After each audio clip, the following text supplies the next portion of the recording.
If you were really concerned with the idea that people, weren't having children, you should say, well, why is that? And what can we do policy-wise to enable that choice for people, right? Like, it's like something's wrong with us as women, as opposed to something is very wrong with this unequal, unstable, fascistic environment that, we find ourselves in.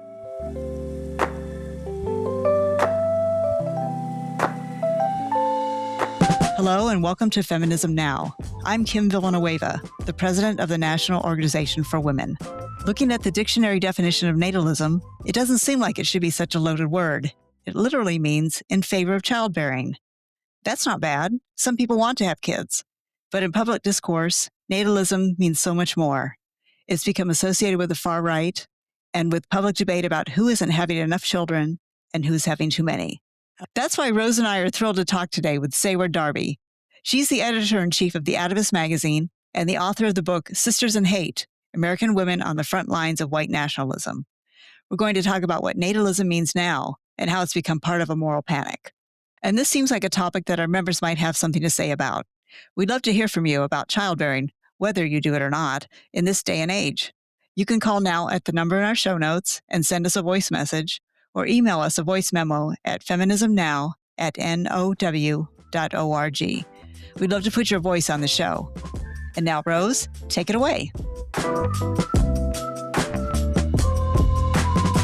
Hi, everyone. This is Rose. You hear a lot in the media about the population, especially whether or not people are having enough children. Honestly, women. I don't think of myself as an anti-natalist. I'd love for people to have children if they want to. But people who call themselves pro-natalists, they're not talking about having a choice. And they only want certain people to have more children.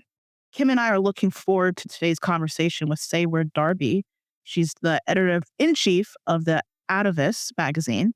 She's also author of a book, Sisters in Hate, American Women on the Front Lines of White Nationalism.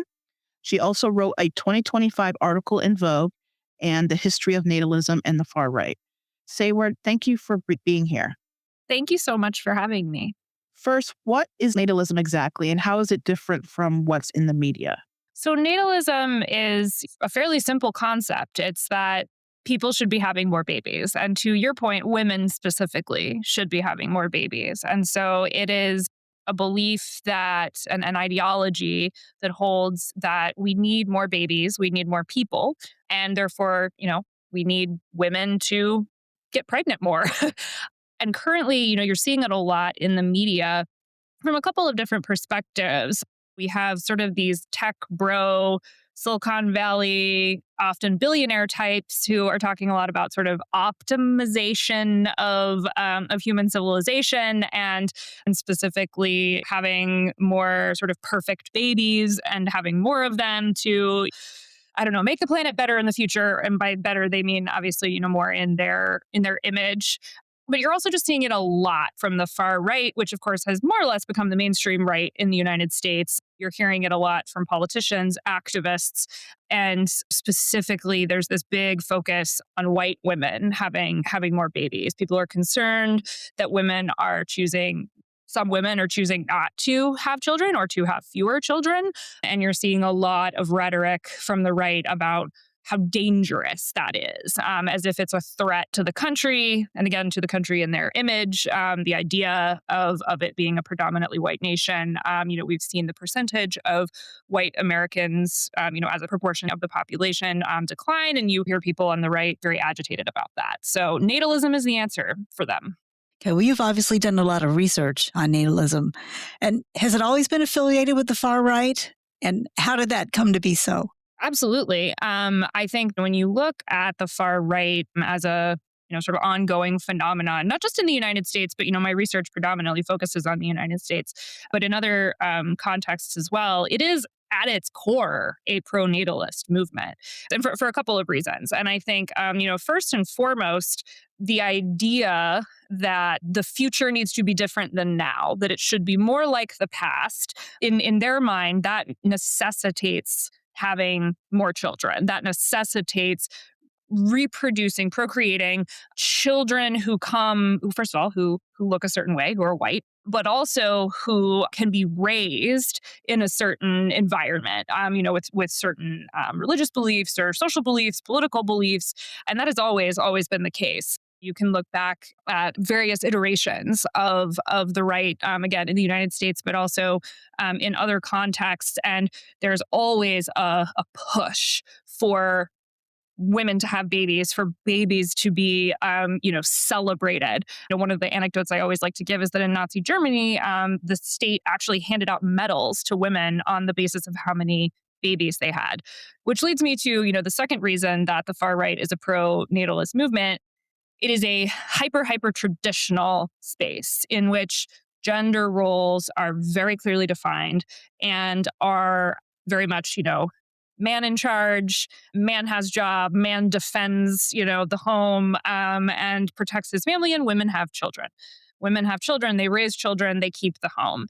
And the movement is pro-natalist in no small part because those roles are such an essential part of the ideology, and it's a way of keeping women in a box, quite frankly. So yes, this is not a new thing that we're seeing today. It is kind of same song, different verse.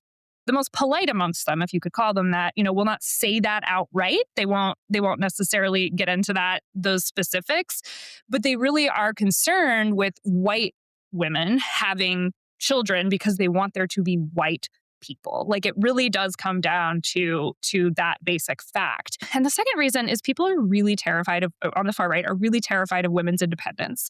They're really terrified of the idea of women making choices about themselves, about their bodies, about their futures that do not cohere to an idea of gender that says women's first priority, responsibility is to bear children, raise children.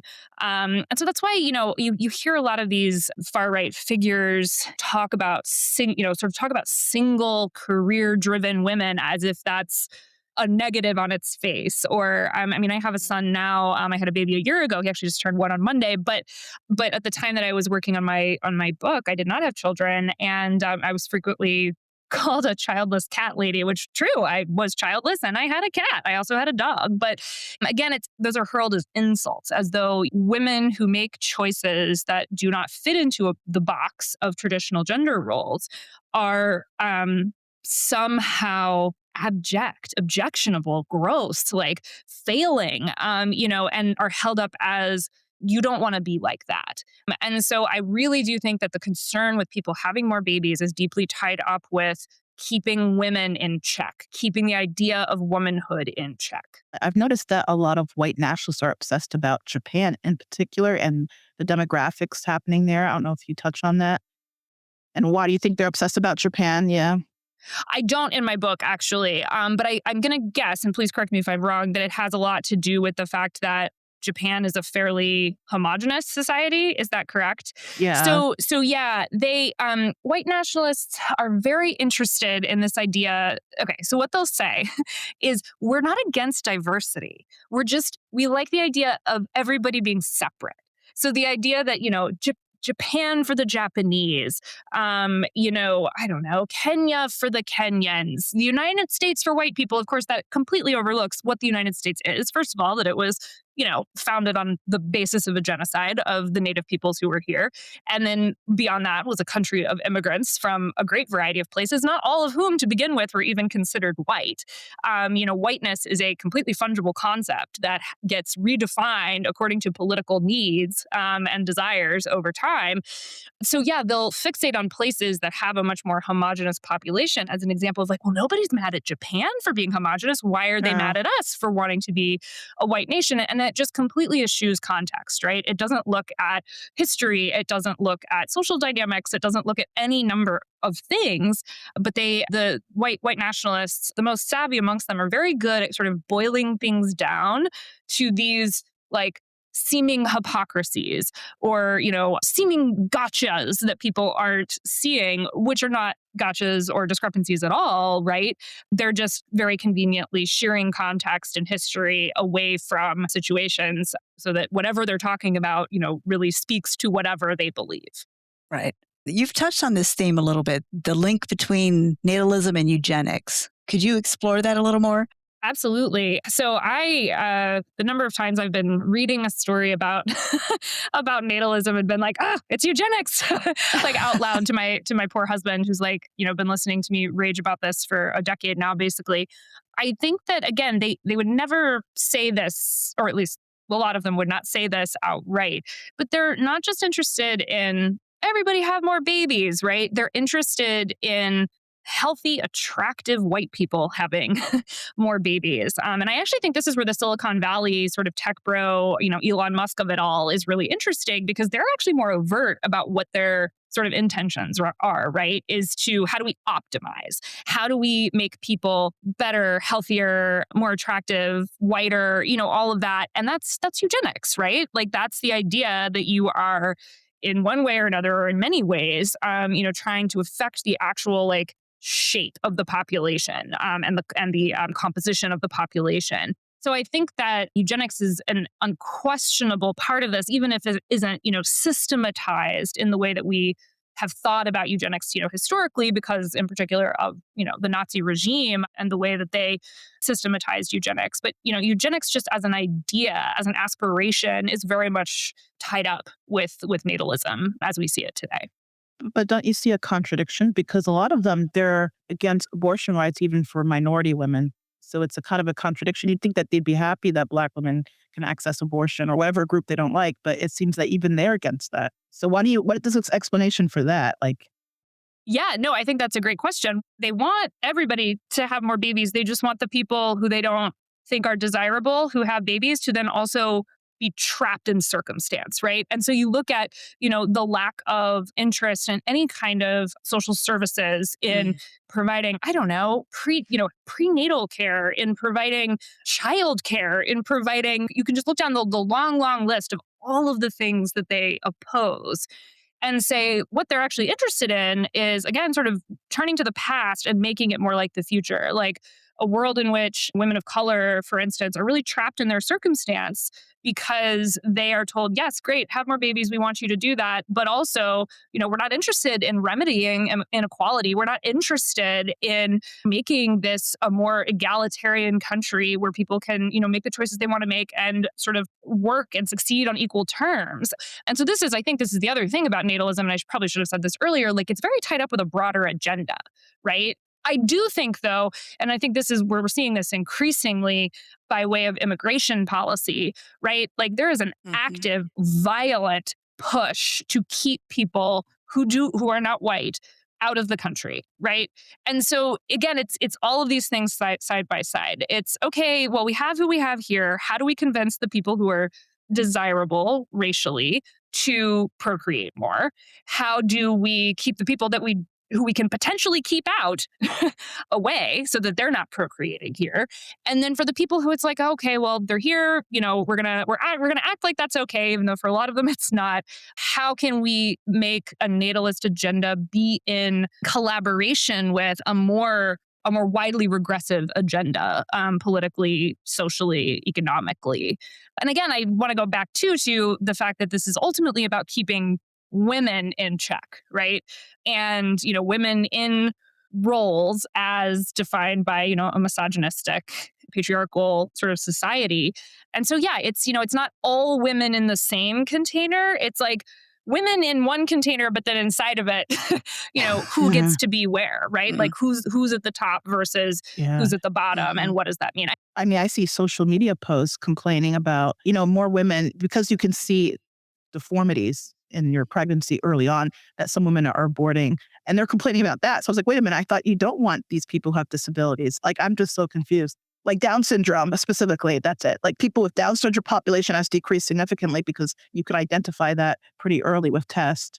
Absolutely. The other thing I will say is like there are a lot of, for all of their interest in exposing hypocrisy and contradictions that aren't actually those things, they are afflicted by it.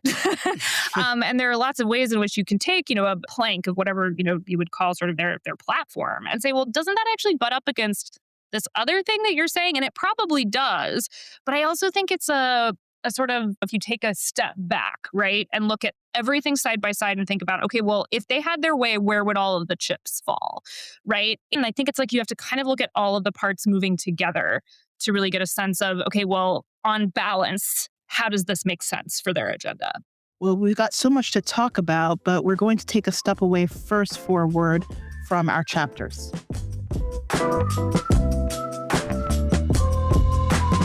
My name is Malia Williamson, and I am the president for Riverside County Now.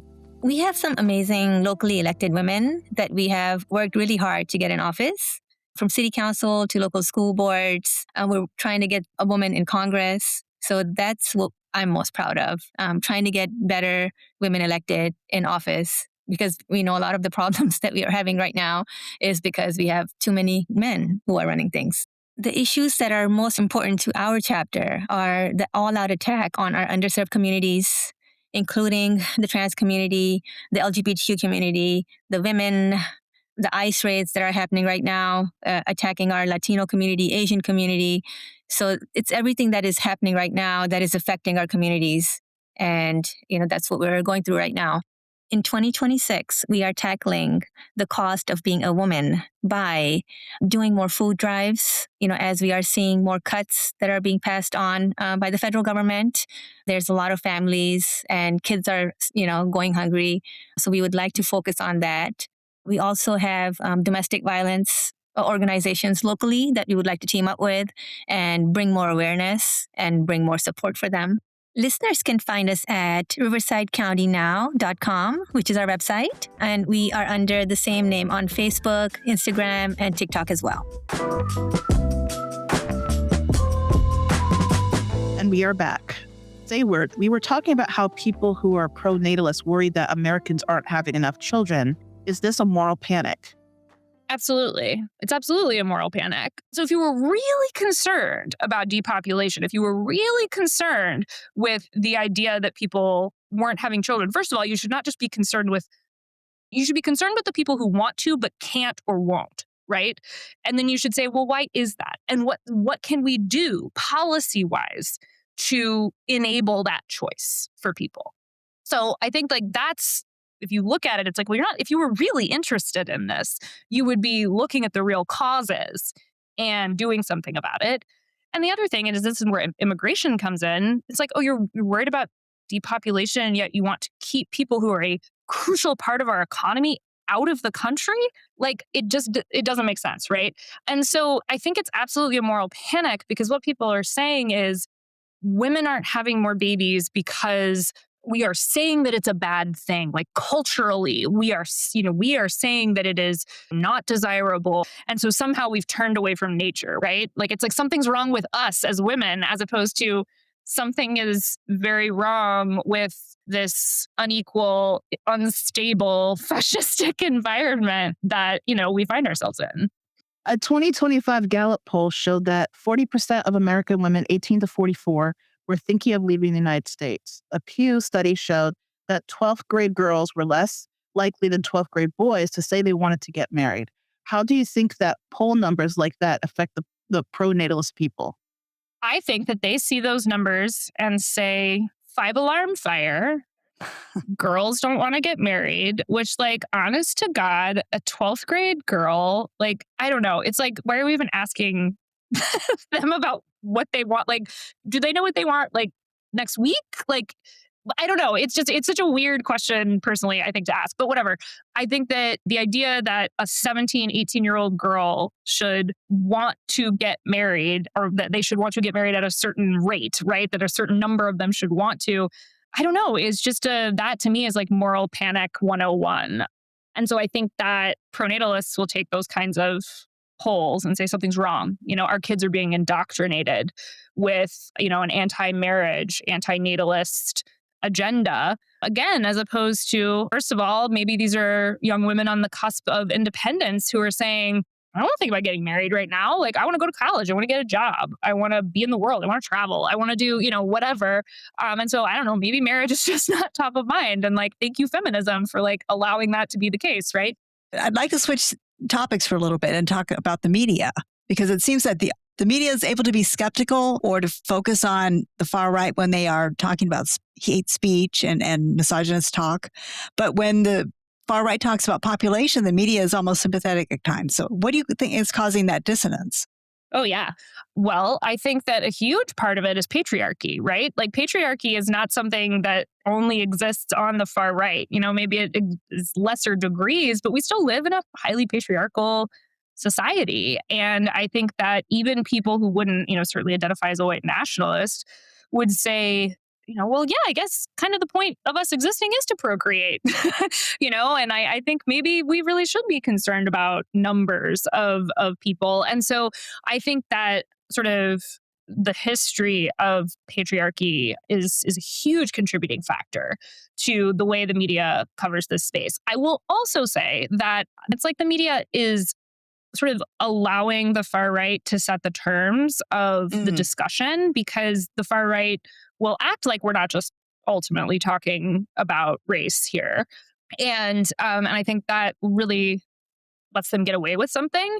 And I think part of this is, the media has really struggled to cover the far right generally for forever, because for the longest time wasn't seen as a threat. And Hmm. then with the rise of Donald Trump, people were sort of scrambling to figure out, how do we cover this? And I think even still for a while, there was oh, this is sort of just a bunch of, sort of guys with swastika tattoos, undesirable, not really that much of a threat, but a little scary. And now, my God, like it's, again, the far right has kind of become the mainstream right, or the mainstream, I should say. And so I think that when the media is covering natalism, you see a lot of people who don't necessarily have grounding in the history of the far right, in the rhetoric of the far right, and are kind of sort of just taking something as a news story. Here's this person and here's what they're saying, and here are their 8 children and their raw milk and whatever, and aren't necessarily taking a step back and saying, and here are the waters that they swim in, and here is the history that this derives from. And look, I get it. I've been a journalist my whole career. You cannot fit that into every article that you write, but I think it is incumbent upon journalists and editors and people more broadly in media to do the best they can to contextualize this. And the other thing about media now is, okay, so you can't fit everything you want to say into a 2,000 word article or whatever, but you're out promoting your story and you're on social media. And again, it's like, how do we make sure that the narrative that we're putting forward about natalism is contextualized and rooted in history and really conveyed for what it is? It's also wild to watch nihilism appear in pop culture. In November 2025, Timothy Chalamet did an interview with Vogue, and he said he thought not wanting to have children was bleak and that procreation is the reason we're here. And he's not someone you would picture as a trad guy or pro natalist. Why do you think these ideas are so popular and compelling?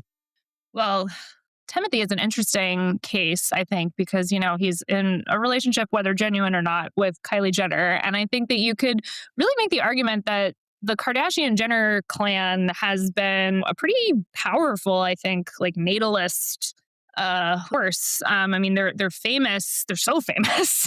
And, having kids has always been a huge part of their story, right?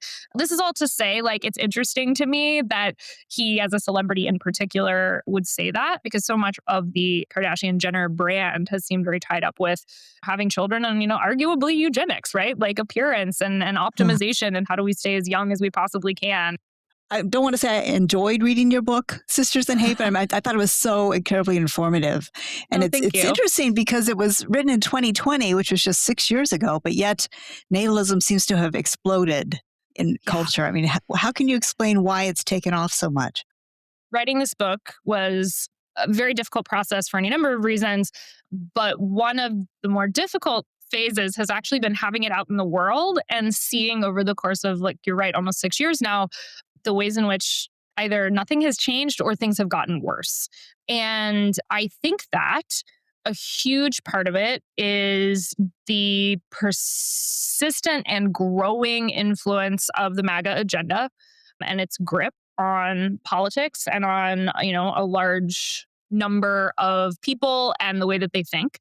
I think that it is also very much tied up with the explosion of social media. When I was working on my book initially, TikTok wasn't a thing. Like, I guess it existed, but it just wasn't a thing, right? And so, the explosion of tradwives, for instance, like that's deeply tied up with the, sort of influencer economy. And so, I think there are technological forces in play, political forces in play. And then I do think that there are economic forces in play. We had the pandemic. We've had real economic struggles, in part because of the pandemic, in part because of bad policy. And I think that there really is a moment of a lot of instability and uncertainty where people look around and this, you can look at history, the currents of history for forever, right? And in moments of real challenge, where do people turn? What are the narratives that they start to hold on to? And I think this idea that as a people, we've kind of gone astray, that we need to get back on some kind of track. I think that a lot of both natalism, but then, sort of the far right agenda more broadly, it doesn't surprise me that we are where we are. And I don't think that there has been a great, compelling counter narrative to that. And I think that I would love to purely blame MAGA types for where we are. But I also think opponents of MAGA types have done, and I mean this sort of, nationally elected politicians, have not done a great job in figuring out how to counter it. Right. How important do you think it is that we have a vice president who is like the spokesperson for us? Like, this is something he's been talking about for a long time. And for someone of this level of power to be a pro-natalist and things like that. Oh, yeah. He is, I think it's really important that he is in the position that he is. And I will say this, and I should have said this earlier. Natalism is a deeply political project, right? Like, it is about shaping a society, a nation, and the roles that people play in that society. And I think that there's often people don't understand that part of the appeal being sort of presented to women is it's not just have babies and you'll be happier, have babies and you'll be doing what nature intended. It's also have babies and be part of something bigger than yourself, right? It's have babies and help this place be better, help this country grow, help it be more like you want it to be. And I think that somebody, in a great position of political authority like J.D. Vance, that's when someone's telling you that you can play a part, play a role, and it can be important by doing these things in just such a way. I think that's really meaningful and in a really terrifying way. Your research has led to some pretty dark places. Is there anything in your work now that gives you hope? I'm not great with hope, I will confess. I think if there are things that give me hope, it's the people I've encountered who used to think differently and have changed their minds. And so there's a woman in my book who used to be considered herself part of the white nationalist movement and has now gone on to not only leave that behind, but is a very vocal, progressive voice. And so when the Trump administration initially was, unleashing ICE on various cities, this woman, she lives near Portland, and she wrote an email to, I would assume, everyone in her contact list, which I'm sure it's an interesting contact list given her history, and your contacts get stored forever. And it was basically here's what it's really like in Portland. And a progressive voice trying to counter, the MAGA narrative about, a fallen city and criminals and drug addicts and whatever. And I just remember being so moved by that she was someone who had just come so far and had really embraced the place ideologically where she found herself. And so, I take hope in people like that. And I have to, right? Thank you, Seyward, for such a great conversation. Thank you so much for having me. I really appreciate it. This is Kim, and I'm here for our Grab Bag segment with a word from me, the national president of NOW. When rumors of the Epstein files first came to light, the whole thing seemed a bit like a conspiracy. Yachts and islands and huge lists of rich people made the whole thing seem sordid. But we now know it's so much worse. The Epstein files aren't just about powerful people. They're about the women and girls who survived. It's fundamentally wrong to play politics with the trauma of sexually abused children. Victims have waited decades for the justice they deserve. NOW stands with the survivors of that abuse, and we thank the lawmakers who voted to release the files. We hope you will too. Thank you so much for joining Rose and me this week in our conversation about natalism with Seyward Darby. Part of fighting back against people who would take away our rights is learning how they take concepts like parenthood and fold it into their own worldview. Only when we understand that can we fight back. If you want other people to learn too, feel free to share this show with your friends. Like and subscribe if you haven't already. We'd love you to stay with us on our podcast journey. And of course, natalism sparks a lot of thoughts and opinions. If you want to tell us what you think, we'd love to hear it. Our number is in the show notes, so you can call and record a voice message. Or you can email us a voice memo at feminismnow@now.org. Who knows? Your voice might be in a future show. We always want to hear from our members because we know that only together can we make a difference. Thanks for listening, and stay tuned for our next episode in 2 weeks.